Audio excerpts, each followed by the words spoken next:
Бүгд нь энэ өдрийн минь та бүхэн одоо 2025 оны Reckless киноны товчлыг хүлээн авах гэж байна. Тугсан сууж сойрох нь. Кино бижин мөнгө тээвэрлэгчдийн машиныг дээрэмдэж буй зоримог сожоотой хэрэгээр хэлнэ. Дээрэмчид толгоогоо Британий дас багаар оруулсан байх бөгөөд тайрч богиносгсон буунуудаар зэвсгэлжээ. Тэдний дээрэмдэж буй мөнгө бодож байснаас нь хамаагүй их байв. Дохиосож дуурахад зарим мөнгөө бүр орхиод явхад чөрлөө. Дээрэмчид годомшуу гүүн гарч барилга дотор зөвхөн Devon гихчл үлдэв. Тэрээр ачааны машиныг дэлбэлж гэмтэргийн уус мөрөө устгасан юм. Оцтой зүнхээ авсан Devon найз бүсгүй Вероникагийнхаа машинд үсрэн орлоо. Тэр аж боос хурдан энэ уусаас зүгтахын тулд нисгонгосын буудал дээр ирэв. Гэвч нисгэгч нь ямар нэг шалтгаанаар хоцорч байлаа. Энэ үед Вероникад муу совин татна. Devon бүсгүйг тайвшруулад гинэт өөрийнхөө авсан зүнх рүүгээ шагааж үзэхэр шийдэв. Фунт стерлингээр дүүрэн байх ёстой зүнхнээс манер багт цааснууд олж харах бөгөөд яг энэ үед нь цагдаагийн дуут дохиод ууран битүү цагдаа нарт тэднийг бүслээд авахын дээр.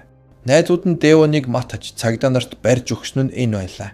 Залуу Вероникагийн толгойд утсаа тулгаж түүнийг бацсан мэт дүр исгэхээс өөр дээр арга олбцсангүй. Мөрдөгч Джексон тусгай нэг бууга буусахыг шаардна. Devon барьцааны хүнтэйгээ машинд суух гэж байтал яг цагаа ололгүй ээж нь залгав.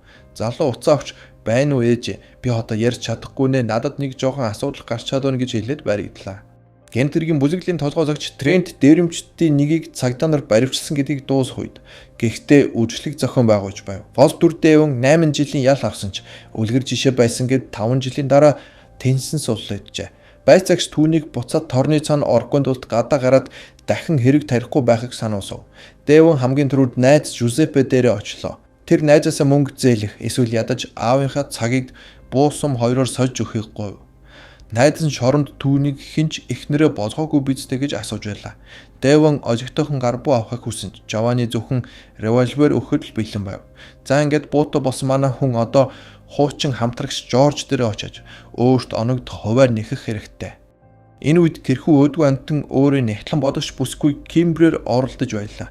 Жоржийг буугаар сүрдүүлэхэд хэдийнэ оройтсан байв. Кимбер санамсаргүйгээр даргынхаа хоолойг зүсчин тэр. Одоо тэр Devon-д яагаад түүнийг матаж мөнгийг хаан нуусан талаар хизээж хэлж чадахгүй боллоо. Devon цуснд бодогдод сандрав. Манай залууг цогцсны дэргэд хинч харах ёсгүй байсан юм. Гэтэл хамгаалагчид гүйж орж ирэх бөгөөд тэд дарга энэ залууд алуучглаа гэж бодох нь ойлгомжтой. Devon тэдэнтэй зодтолдож дараа нь ухаан жолоогүй зүгтгад хүрнэ. Кимбер түүнийг өөрийнхөө хамт авч явахыг гуйв. Devon одоо бүр машин хулгайснаар өөрийгөө усамс гүн ангал руу түлхэж байлаа. Тэрээр Кимберийг цагдаагийн хилцэн гадаа буулгах гэсэн боловч Жорж аль хэдийнэ цагдаа нарт хахуул өгдөг болсон байв. Тиймээс цагдаа нар хэргийг шалгахгүйгээр Кимберийг шууд торны цаан суулгах болно. Кимбер худлаа хэлээгүй байлаа. Цагдаа нар хэргийн газарт ирмэгцээ босс Трентэд юу болсон талаар шууд мэддэв. Босс өөрийн туслахтаа буруутнуудыг олж толгойг нь тасдахыг тушаалаа. Devon бүсгүйд Жоржийн өхөрд санаа зовох хэрэггүй гэж хэлнэ. Тэр угасаал новш байсан юм чин гэж тайвшруулв. Одоо тэд дараагийн хамтрагч болох Тоби руу явж байна. Devon хяналтын камерт өстөж тэрч үнэхээр бүтггүй гар юм а. Шоронгоос гараад нэг ч хоног өнгөрөөгүй байхад хүн алаад, хүн барьцаалаад машин хулгаарчлаа шүү дээ. Тэтэл дээрээс нь Трент түүнийг устгахыг тушаав. Devon торны цанд байхдаа хэмээвч матаагүй хэдийч эрсдэл гарахгүй байсан нь дээр байлаа. Тоби дээрмийн мөнгөөр тогсом үйлдвэрлэдэг нууц үйлдвэр хуралдан авч өөрөө харт амхинд гүн орсон байв. Devon сандарч байсан тус бууга Кимберт өгөхөөр шийдсэж бүсгүй огт гар хүрхгүй гэж хэллээ. Залуу яагаад гэдгийг нь асууж буу зүгээр бүсэнд нь байсан. Бүсэнд нь огт хүрээгүй гэд буугаач үнэрлэж үзв. Тоби хэдий түүний найз хэдиж дэндүү мэдрэс муутай амтан тус Devon-ыг хараад яаж хүлээж авахыг хинч мэдэхгүй. Залуугийн санаа зовснонд хоосонгүй байлаа. Түүнийг цохиж ухаан алдуулаад Тобигийн өвдөөс харуулсан суусгав. Тоби Devon шоронгоос гарч ирээд Жоржийг алчхаад одоо өөрийнх нь ээлж ирсэн гэж боджээ. Devon тийм зүйл огт төрүүлээгүй гэдгийг хэлж зүгээрс мөнгө авахыг хүссэн гэж хэлсэн юм. Гэвч Тоби түнд би хинт ч өртөө биш гэд тонил гэж хэлв. Devon уурлаж толгойдонд винтов тулгсан хамгаалагч руу дайнлаа. Манай баатар чихмэж боогон тусламжтайгаар түүнийг аргалав. Гэтэл Тоби хуучин хамтрагчаа буутахаар буу тулгав. Яг буутах гэсэн ч буу нь сумгүй байсан ч түүнд хоёр дахь буу байлаа. Азар Кимбер амжиж ирээд Тобигийн хөл рүү буудав. Харин өнөөхөн газар унахтаа өөрийнхөө тархийг зад буудчихон тэр. Ингээд манай хоёр ахад нэг хүнийг сануулсгүйгээр авчихлаа. Хохигчд хоёулаа солиоднууд байсан нь үнэж. Дэван тэднийг алах гээгүй нь лавтай. Ингэж баахан бүчгүүдэж байгаад дөнгөж одоос тэр найд бүшгүйгээ саналаа. Тэр шууд Вероника руу явах ёстой байсан юм.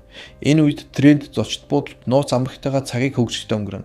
Дэван түүнд дарамт болж ихэсэн тул босс Дэвантай хамт шоронд сууж байсан нэгэн гаж донтон хөөцөлж түүнийг устгуулахар шийдэв. Дэван өглөө нь Вероникагийн гадаа ирлээ. Эмэгтэй түүнийг хүүхэд тэрсээр угтав. Залуу энэ хиний хүүхэд вэ гэж сандраа асуухад би хэдэн жилийн өмнө хүнтэй суусан шүү дээ гэж хуучин найд бүсгүй хэлв. Дэван өөрөө Вероникаг түүн рүү эргэж ирэх хэрэггүй залахгүй байхыг гуйсан бөгөөд одоо хэлсэн үгэндээ харамсаж байв. Вероника ямар нэг засварчинтай суухын оронд түүнийг хүсэж ботхож байсан шүү дээ. Мафийн боссын эхнэр нь яншиж байлаа. Тэрээр нууц амрагийнхын талаар мэддэг байв. Завхаар хором хийсэн тэр зочид буудалтай нөгөө эмэгтэйтэйгээ уулзаж байлаа. Дэвон дөнгөж сая л амьдралаа новш болгосон ухаарав. Одоо түүнийг хүн бүр арчаагүй амт гэж боддог болж. Түүн лөө яаж харж байгаагаас нь харуус X-ийнх нь хүүхэд хүртэл тэгж бодож байгаа болоостой. Дэвоныг шоронгийн дайсан нь болох хамблам хочод Бишоп маш хурдан олоод ирлээ. Бишопт Кимбер руу таалагджээ. Бүсгүй гаж донтнолоо жигнэмэг шидэд зүгтав. Дэвонч түүний араас дагаж зүгтаалаа. Бишопыг өөртөө тунаа загастай багет захиалж явах хооронд найзууд нь цахиураар зэвсгэсэн Дэвонтай үзэлцэж байв. Бишоп тусаанд багет талах болсон өргөст борохоо байрсаар орж ирэв. Хуучин дайснуудын тусаан энд тэнцүүхэн өрнөн. Гэвч үргэлж туслагаараа залууд Кимбер тусаж тэрхүү гаж амтны дээрээс тавир унгаж дарав. Дэвон өөрт нь дахиад нэг найз байгааг саналаа. Гэхдээ тэр Жорж Тоби хоёроос өөр. Тэр бол жинхэнэ найз. Трент уушин газарт Джексон гэдэг цагдаатай уулзав. Босод цагдаа нараасаа ялгаатай нь тэрээр мафийнхнаас цалин авдаггүй бөгөөд Трентийн торны цаан сууж байхыг мөрөддөг. Дэвоны найз Кайл дэрмийн дараа хамгийн сайхан амьдарч байгаа нь бөгөөд мөнгөнд умбаж энергийн смути уудаг болжээ. Дэвон найзаасаа яагаад өөрийг нь матаж барьж өгснийг шууд асуув. Дээрэмчүүд зүгээр мөнгө хувааж аваад өөрсдийн замаар явсан. Яагаад тэд өөр хин нэг биш түүнийг золит гаргахаар шийтсэн юм бэ? Дэван уура баян найздаа гаргаж нүрийг нь балбаж өгөв. Кайл өөрт нь өөр сонголт байгаагүй хэмээн өмөрч бас ажил үйлс нь маш сайн байгаа тус мөнгийг нь төвөггүй буцааж өгнө гэж амсав. Мөнгө өгнө гэдгийг сонссон залуу найзаасаа уушиж гуйж тэрж авсан юм. Кайл зөвхөн найздаа ч биш мөн Кимберт туслана гэж амсав. Одоо түүний өмгөөлөгч хэрж тэд бүх зүйлийг хэлэлцгүйсэн. Гэвч хуульчийн оронд Кайлаас мэдээлэл авсан Трент өөрийн алуучтайгаа ийшээ чиглэн ирж байлаа. Джексон ч гэсэн тэднийг мөшгөж бүх гэмтрэхтүүдийг нэг дор бариулахын тулд тусгай шишнийгч дууджээ. Найз нь түүнээс шоронд ямар байв та шүн шүршүүрт бүлэглэж хүчндүүснү гэж асуув. Дэван үгүй огт тийм биш шүү найзаа гэхэд найз нь өөр зүйл сонссондоо би гэж хэлнэ. Бүгд л Дэваны өгзгийг шоронд маш ноцтой хохирсон. Тэндээ бүр түүнийг сайн ахтай болсон гэдэгт итгэлтэй байв. Энэ цурлуудыг нөгөө гаж донтон Бишоп тарааж байлаа. Энэ үед Бишопч өөрөө хүрээд ирлээ. Кайл түүнийг дотогш оруулсан. Кайл үнэндээ найздаа огт мөнгө өгөх бодолгүй байсан ч Бишоп Дэван руу сүх шидэд онцгүй Кайлын нүүрлүү зоочов. Трент энэ Дэваныг хэрхэн эцсийн амьсгалаа хураахыг өөрийн нүдээр харахын тулд баж этгээдэд энгэрийн камер зөвлөсөн байлаа. Босс эхэндээ Дэваныг жирэнлэнийг арчиг амтан гэж бодож байсан ч тулаанч залуу эфирээр Бишопыг махан татш болгон хувиргаж дараа нь камерыг нь олж харлаа. Залуу энийг хинч үзэж байсан ба бүгдийг нь ална гэж хэлв. Дэван камерт хит анхаарч ойрлж байх хооронд Бишоп ухаан орох мөчийг анзаарсангүй. Гаж донтон Дэваныг хутгалж дараа нь цогцтой нь юу яах бодолтой байв. Гэвч байдал эвүүтгүйд уламжлал ёсоор Кимбер дундуур нь орж ирээд солиот амтны нуруу руу өргөст борохог нь зоосоо. Орогдлууд цагтаа амжиж зогтож чадсан бөгөөд яг энэ үед нь тусгайгийнхан дайран орж ирв. Джексон дахиад л Дэваныг алдсан ч буудан дээр тугтаа наргүй хэвдэх Бишопыг баривчлав.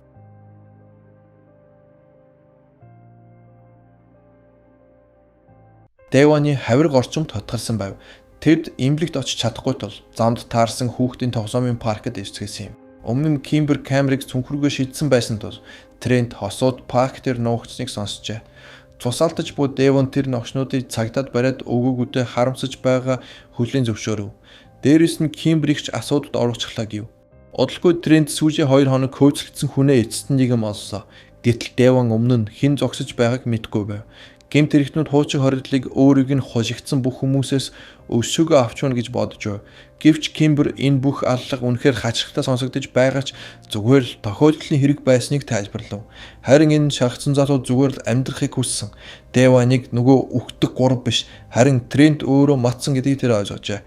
Кимбер учраас тэр энэ бүх хугацаанд манай залуусыг ангууч сэрэг. Трент тэр дээрмийг зохион байгуулж нэг хүнд хамаг хэргийг тохоод цагдаад барьж өгсөн нь Дэва нэлээ. Кимберийг явуулах ёстой байсан ч одоо Дэвонтой хамт устгахаар болов. Тоглоом дээр манай хоёртой зөвхөн 2 алуурчин л үлдэв. Тэдний нэг нь Дэвоны нүд рүү харахгүй тулд цаашаа харахыг шаардсан бөгөөд тэр даруйдаа өршөлөвж унлаа. Гэсэн хэдиж 2 дахь дээрэмчин Дэвоныг шархтуулж бүр мөсөн гүйцэхээр завдаж байв. Одоо тэр энэ нөхцөл байдлаас мостарч чадахгүй нь бололтой. Гэтэл гинэтхэн нэгэн гэмт хэрэгтнийг буудаж орхисон юм. Мөрдөгч Джексон тусгайхантайгаа хамт хөрөлцөн иржээ. Гэхдээ Дэвон авсан шахнаасаа болж амьд үлдэх хэсэг нь тодорхойгүй байна. Энэ үед кадр солигдож, Трентийн эхнэр ширээнд хутаг зоож, цай уухыг нь тасалтоосов. Тэрээр хуурдаг нөхрийнх нь араас цагдам нар ирсэнд баяртай байлаа. Мөрдөгч Джексон нотлох баримттай иржээ. Кимберийн цүнхэн дэх камер парк дээрх тэдний яриг бүхэлдэн бишиж авсан байв. Одоо Трент яагаад ч мустрах аргагүй болсон юм.